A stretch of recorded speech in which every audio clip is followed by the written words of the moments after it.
नमस्कार विद्यार्थी मित्रांनो, स्वागत आहे तुमचं आपलं चॅनल ए क्लास एज्युकेशन वरती।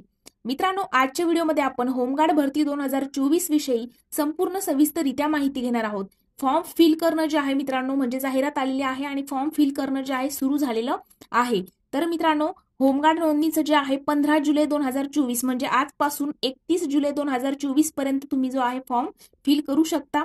वेबसाईट जी दिलेली आहे, सगळ्या गोष्टी आपण बघणार आहोत की वयोमर्यादा नक्की काय असणार आहे, शारीरिक चाचणी कशा पद्धतीने होते आणि नक्की काम काय असणार आहे। मित्रांनो, या ठिकाणी तुम्हाला फुल टाइम वर्किंग नाही, ओके, फुल टाइम वर्किंग वगैरे करायची गरज नाहीये। तुम्हाला ज्या वेळेला बोलवलं जाईल त्याच वेळेला तुम्हाला त्या ठिकाणी जायचं आहे आणि 3च वर्षाची या ठिकाणी नोकरी जी आहे ती तुम्हाला असते। तर आपण संपूर्ण सविस्तररित्या माहिती मित्रांनो घेणार आहोत। तुम्ही तुमचं काम करत करत, तुम्ही तुमचा व्यवसाय करत तुम्ही हा जॉब जो आहे तो करू शकता। पण नक्की काम काय असतं वगैरे सगळ्या गोष्टी बघण्या अगोदर मित्रांनो, जर तुम्ही चॅनलवरती पहिल्यांदाच आले असाल तर चॅनलला सबस्क्राईब करून बेल आयकॉनवर देखील प्रेस करायला विसरू नका, जेणेकरून अशीच महत्त्वपूर्ण माहिती तुमच्यापर्यंत लवकरात लवकर पोहोचेल। आणि मित्रांनो, जर तुम्ही आपल्या टेलिग्राम ग्रुपला जॉईन केलेलं नसेल तर याच व्हिडिओच्या अबाउट सेक्शन मध्ये जायचं आहे आणि त्या ठिकाणी तुम्हाला टेलिग्राम ग्रुप देखील जॉईन करायचा आहे। टेलिग्राम ग्रुप जॉईन केल्यानंतर तुम्हाला त्या ठिकाणी आपल्या चॅनलवरती येणाऱ्या प्रत्येक व्हिडिओची अपडेट जी आहे ती सगळ्यात अगोदर मिळणार आहे आणि सोबतच स्टडी मटेरियल सुद्धा तुम्हाला फ्रीमध्ये त्या ठिकाणी मिळणार आहे आणि आपल्या चॅनलच्या स्पर्धा परीक्षेविषयीच्या ज्या महत्त्वपूर्ण अपडेट आहेत त्या तुमच्यापर्यंत सगळ्यात अगोदर पोहोचणार आहे। चला तर मित्रांनो, आपण आज होमगार्ड भरतीविषयी संपूर्ण अगोदर सविस्तररित्या माहिती बघणार आहोत। तर मित्रांनो, या समोर तुमच्या समोर बघा माहितीपत्रक आहे स्क्रीनवरती। बघा उद्देश काय आहे, तर देशातील जास्तीत जास्त नागरिकांना सैनिकी तसेच आपत्कालीन मदत कार्याचे कायदा आणि सुव्यवस्था सुरळीत राखण्याचे प्रशिक्षण देऊन जबाबदार आणि शिस्तप्रिय नागरिक घडवणे संघटनेचा उद्देश आहे। म्हणजे होमगार्ड भरती जी आहे ती कशासाठी आहे, तर आपल्या देशामध्ये एक चांगले नागरिक घडवणं, ओके, प्रशिक्षण त्यांना दिलं जातं, आर्मीचं वगैरे सगळ्या गोष्टीचं प्रशिक्षण देऊन तुम्हाला चांगलं नागरिक घडवणं हेच होमगार्ड भरतीचं जे आहे कार्य आहे, उद्देश आहे। मित्रांनो, होमगार्ड सदस्यत्व कशा पद्धतीने मिळेल, तर बघा, महाराष्ट्रातील होमगार्ड संघटना ही शासन संचलित पूर्णतः मानसेवी तत्वावरती आधारित आहे। या संघटनेचे सदस्य होणे म्हणजे काय, तर कोणत्याही प्रकारची नोकरी अथवा रोजगार नाहीये, ओके। तर हे सदस्यत्व 3 वर्षाकरिता तुम्हाला दिले जात असून आपण संघटनेसाठी दिलेल्या सेवेच्या गुणवत्तेवर तुम्हाला पुढे 3-3 वर्षाच्या टप्प्याने वयाच्या 58 वर्षापर्यंत पुनर्नोंदणीकृत करता येते। म्हणजे तुमचं एकदा सिलेक्शन झालं की सिलेक्शन झाल्यानंतर तुम्ही पुन्हा पुन्हा त्या ठिकाणी अप्लाय करू शकता। तुमचं वय 58 वर्ष होईपर्यंत तुम्ही या ठिकाणी अप्लाय करू शकता। आणि मित्रांनो, कोणत्याही प्रकारचा म्हणजे तुम्हाला या ठिकाणी तुमचा जे काम सुरू आहे ते काम करत करत तुम्हाला या ठिकाणी अप्लाय केल्यानंतर तुमचं एकदा सिलेक्शन झाल्यानंतर तुम्ही जर एखादा व्यवसाय करत असाल किंवा कुठे स्टडी वगैरे ऑलरेडी कुठे चालू असेल, तुमचा अभ्यास चालू असेल, तर ते काही तुम्हाला सोडायची गरज पडणार नाही। ज्या वेळेला तुम्हाला बोलवलं जाईल त्याच वेळेला या ठिकाणी तुम्हाला जायचं आहे। असं कंटिन्यू तुम्हाला फुल टाइम वर्क नाही तर पार्ट टाइम वर्क तुम्हाला या ठिकाणी आहे। आणि मित्रांनो, होमगार्डचं सदस्यत्व कशा पद्धतीने आहे तर आपण बघितलं तर होमगार्ड सदस्यांचं कर्तव्य काय असणार आहे, तर बघा, होमगार्ड सदस्यांना दररोज कर्तव्य दिले जात नाही। म्हणजे डेली तुम्हाला काम असणार आहे का, तर नाही।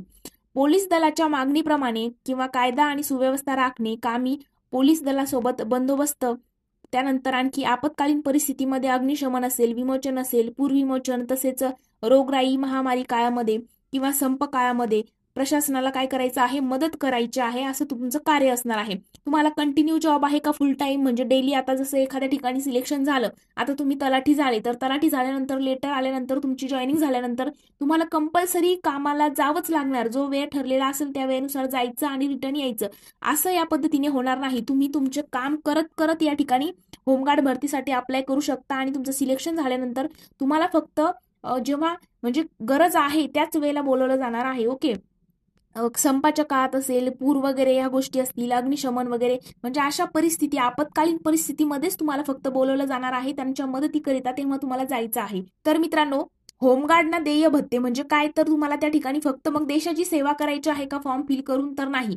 तुम्हाला ठीक आहे, ते आपत्कालीन परिस्थितीमध्ये तुम्हाला बोलवणार आहेत, पण तुम्हाला होमगार्ड भरतीमध्ये आपत्कालीन परिस्थितीमध्ये बोलवल्यानंतर तुम्ही त्यांची मदत करत आहात म्हणून तुम्हाला त्या ठिकाणी पेमेंट सुद्धा दिली जाणार आहे। तर ती कशा पद्धतीने, तर बघा, होमगार्ड सदस्यांना बंदोबस्त काळामध्ये प्रतिदिन 570 रुपये दिले जातील। म्हणजे काय, तर तुम्हाला एका दिवस म्हणजे जेव्हा कधी ते बोलवतील त्या परिस्थितीमध्ये जेव्हा तुम्ही तिथे त्यांच्यासाठी जाणार आहात तर तुम्हाला 570 रुपये हजेरी मिळणार आहे। त्यासोबत 100 रुपये तुम्हाला उपहार भत्ता मिळणार आहे मित्रांनो। तसंच प्रशिक्षण काळामध्येच 35 रुपये खिसा भत्ता आहे, 100 रुपये भोजन भत्ता पण मिळणार आहे. त्यासोबत साप्ताहिक कवायतीसाठी 90 रुपये कवायत भत्ता सुद्धा दिला जाणार आहे. जवळजवळ 900-950 रोज तुम्हाला त्या ठिकाणी पडतो मित्रांनो. आणि आपण नंतर जर बघितलं तर या ठिकाणी होमगार्ड सदस्यांना दररोज कर्तव्य दिले जात नाही. मी आत्ताच सांगितलं डेलीच्या डेली तुम्हाला कामावर जायचं नाही, परंतु अत्यावश्यक प्रसंगी बंदोबस्त कर्तव्याकरिता विनाकारण अनुपस्थित राहणाऱ्या, कर्तव्यामध्ये कसूर करणाऱ्या आदेशांचे पालन वगैरे तुम्हाला त्या ठिकाणी करायचं आहे. आणि मित्रांनो, होमगार्ड सदस्यांवरती मुंबई होमगार्ड अधिनियम 1947 कलम 7(1) अन्वये बडतर्फ किंवा 250 रुपये इतका दंड, 3 महिन्याची साधी कैद अशी शिक्षा करण्याची सुद्धा तरतूद आहे. ओके, तर हे सुद्धा या ठिकाणी लक्षात घ्यायचं आहे. म्हणजे काय, तर तुम्हाला दररोज कर्तव्य तर दिलं जात नाही. ओके, पण जर अत्यावश्यक प्रसंगी बंदोबस्त कर्तव्याकरिता जर विनाकारण तुम्ही उपस्थित राहिले नाही, म्हणजे बघा तुमची होमगार्ड भरतीमध्ये तुम्ही अप्लाय केलेला आहे, तुमचं सिलेक्शन झालं आणि अशी आपत्कालीन परिस्थिती त्यांच्यावरती उद्भवली आणि त्यांनी जेव्हा तुम्हाला कॉन्टॅक्ट केलाय की तुम्हाला आता यावं लागेल आणि तुम्ही त्या ठिकाणी अनुपस्थित राहिले, तर तुम्हाला या ठिकाणी बघा शिक्षा सुद्धा होणार आहे. कोणत्या अधिनियमानुसार? मुंबई होमगार्ड अधिनियम 1947 कलम 7(1) नुसार बडतर्फ म्हणजे तुम्हाला काढून टाकलं जाईल किंवा मग 250 रुपये दंड, तुम्हाला 3 महिन्याची साधी कैद सुद्धा होऊ शकते. हे या ठिकाणी लक्षात घ्यायचा. तुम्हाला नुसता फॉर्म फिल करायचा नाही, नंतर तुमची तयारी सुद्धा पाहिजे तिथे जाण्याची. ओके, आणि मित्रांनो, होमगार्ड नोंदणीकरिता तुम्हाला या ठिकाणी कोणत्याही प्रकारचे शुल्क आकारले जात नाही. सदस्यत्व मिळण्याकरिता तुम्हाला कोणत्याही इतर मार्गाचा म्हणजे वशिला वगैरे लावून किंवा कोणाला लाच वगैरे देऊन तुम्हाला होमगार्ड भरतीमध्ये सिलेक्शन तुम्हाला त्या ठिकाणी करायचं नाही. याकरिता कोणीही लाच किंवा पैशाची मागणी केली तर अधीक्षक लाल लुचपत वगैरे प्रतिबंधक कार्यालय सातारा किंवा माननीय जिल्हा समादेशक तथा अपर पोलीस अधीक्षक सातारा यांच्याशी संपर्क साधावा. म्हणजे तुम्ही होमगार्ड भरतीकरिता जर तुम्हाला कोणी असं म्हणत असेल की लाच वगैरे घेतो, तुम्ही एवढे एवढे पैसे द्यायचे आहे, मी तुम्हाला डायरेक्टली भरती करतो, अशा पद्धतीने कोणी म्हणत असेल तर तुम्ही त्या ठिकाणी त्यांच्यावरती कारवाई या ठिकाणी करू शकता. मित्रांनो, होमगार्ड सदस्यत्वाचे फायदे काय आहे तर बघा, सैनिकी गणवेश परिधान करण्याचा मान त्यांना दिला जातो आणि विनाशुल्क सैनिकी प्रशिक्षण सुद्धा दिलं जातं. म्हणजे तुम्हाला सैनिकांना बघा, तुम्हाला आर्मीची जी मित्रांनो वर्दी आहे ती घालण्याचा चान्स या ठिकाणी मिळतो. त्यासोबत तुम्हाला कोणत्याही प्रकारची तुमच्याकडनं फीस आकारली जात नाही, पण तुम्हाला सगळं सैनिकी प्रशिक्षण या ठिकाणी दिलं जातं, कारण तुम्ही बंदोबस्ताच्या काळामध्ये त्यांना मदत करणार आहात. आणि मित्रांनो, भविष्यामध्ये तुम्हालाही त्याचा फायदाच होणार आहे.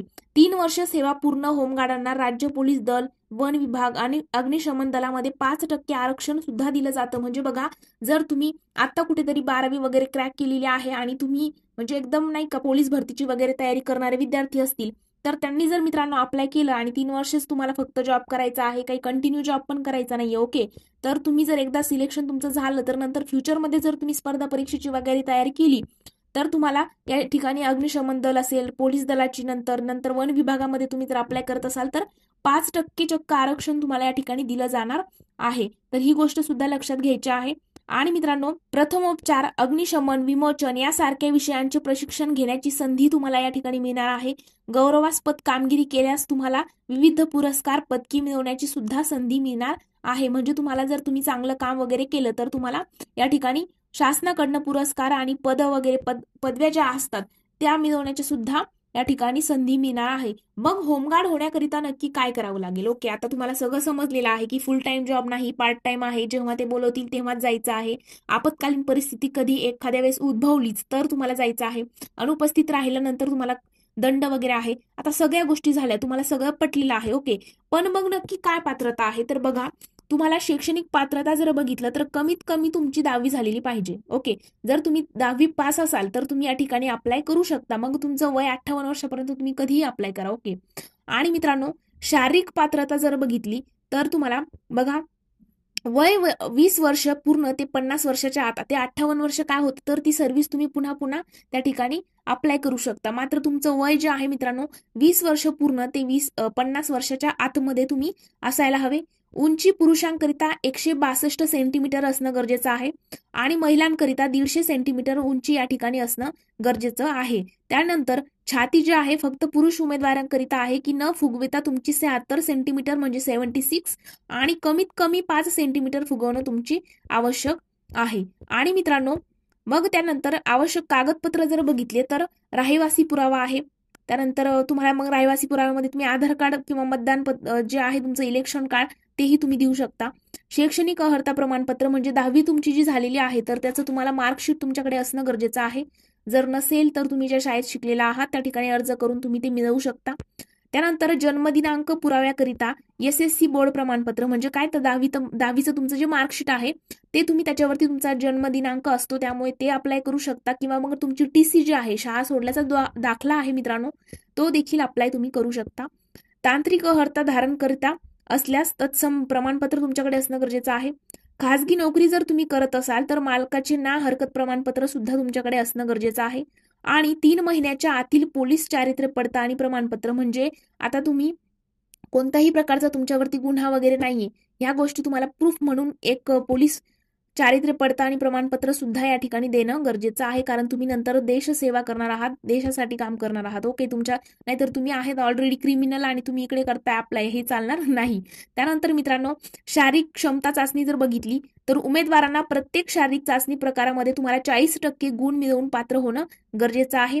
शारीरिक क्षमता म्हटलं मी, लेखी परीक्षा होत नाही. ओके, शारीरिक चाचणी काय होते तेही आपण समोर बघणार आहोत. 40% तुम्हाला गुण मिळवणं पात्र आहे. आणि मित्रांनो, आवश्यक असल्याने एका चाचणीमध्ये अपात्र ठरलेल्या उमेदवारांच्या पुढील चाचण्या घेतल्या जाणार नाहीत. म्हणजे जर आता तुमचं बघा या ठिकाणी पुरुष उमेदवार जे आहेत त्यांचं धावणे आहे 1600 मीटर तुम्हाला धावायचं आहे, जे पोलीस भरतीला आहे ना त्याच पद्धतीने आहे. आणि गोळाफेक तुम्हाला असणार आहे. आणि महिलांना जे आहे तर धावणे 800 मीटर आहे आणि गोळाफेक जो आहे दोन्ही काय म्हणजे पुरुष आणि महिलांना सेम आहे. ओके, लांब उडी वगैरे पुलअप्स या गोष्टी नाहीत. फक्त महिलांना 800 मीटर धावायचं आणि पुरुषांना 1600 मीटर आहे आणि दोघांनाही गोळाफेक आहे. आणि यामध्ये तुम्ही एका चाचणीमध्ये जरी अपात्र ठरले तर तुमच्या पुढच्या चाचण्या घेतल्या जाणार नाही. म्हणजे काय तर तुम्हाला 1600 मीटर त्यांनी धावायला सांगितलं आणि तुम्हाला त्या ठिकाणीच 0 गुण मिळाले, अपात्र आहात तुम्ही डायरेक्टली धावण्यामध्ये, तर मग तुमचं गोळाफेक वगैरे पुढच्या चाचण्या घेतल्या जाणारच नाहीत. ओके, अशा पद्धतीने त्यांनी सांगितलेलं आहे. त्यानंतर आहे मित्रांनो तांत्रिक अर्हता. त्यामध्ये एकूण 10 गुण तुम्हाला दिले जाणार आहेत. ते कशा पद्धतीने आहेत तर या ठिकाणी हे 7 सर्टिफिकेट तुमच्याकडे असणं गरजेचं आहे. या 7 प्रमाणपत्रापैकी जर तुमच्याकडे तुम्ही यापैकी 1 अट 2 अट 3 अट जर तुम्ही पूर्ण करत असाल तर या ठिकाणी तुम्हाला त्या पद्धतीने गुण जे आहेत ते दिले जाणार आहेत. आणि मित्रांनो, टोटल 10 गुण तुम्हाला तांत्रिक वरती जे आहेत तांत्रिक अर्हतेवरती या ठिकाणी दिले जाणार आहेत. एक्स्ट्रा तुमच्या मार्कामध्ये भर पडणार आहे या गुणांमुळे. मग नक्की कोणते 7 प्रमाणपत्र आहेत तर बघा, जर तुमचा ITI झालेला असेल तर ITIचं प्रमाणपत्र तुमच्याकडे असणं गरजेचं आहे. जर खेळामध्ये तुम्ही प्रावीण्य मिळवलेले व्यक्ती असाल म्हणजे तुम्ही खेळाडू असाल, जिल्हास्तरीय क्रीडा स्पर्धामध्ये तुम्ही प्रावीण्य मिळवलेलं असेल तर तुम्हाला या ठिकाणी ते सर्टिफिकेट जर तुमच्याकडे असेल तर तुम्हाला त्या ठिकाणी 3 गुण दिले जाणार आहेत. तर मित्रांनो, माजी सैनिक जर तुम्ही असाल तर त्याचं सर्टिफिकेट तुमच्याकडे असणं गरजेचं आहे. NCC जर तुम्ही केलेलं असेल तर NCC मध्ये B प्रमाणपत्र आणि C प्रमाणपत्र जर तुमच्याकडे असेल तुम्ही अपलोड या ठिकाणी करू शकता. जर नागरी संरक्षण सेवेमध्ये परंतु स्थानिक ठिकाणी 3 प्रशिक्षण पूर्ण केलेले असाल तुम्ही धारक तर तुम्ही या ठिकाणी ते सुद्धा अप्लाय करू शकता.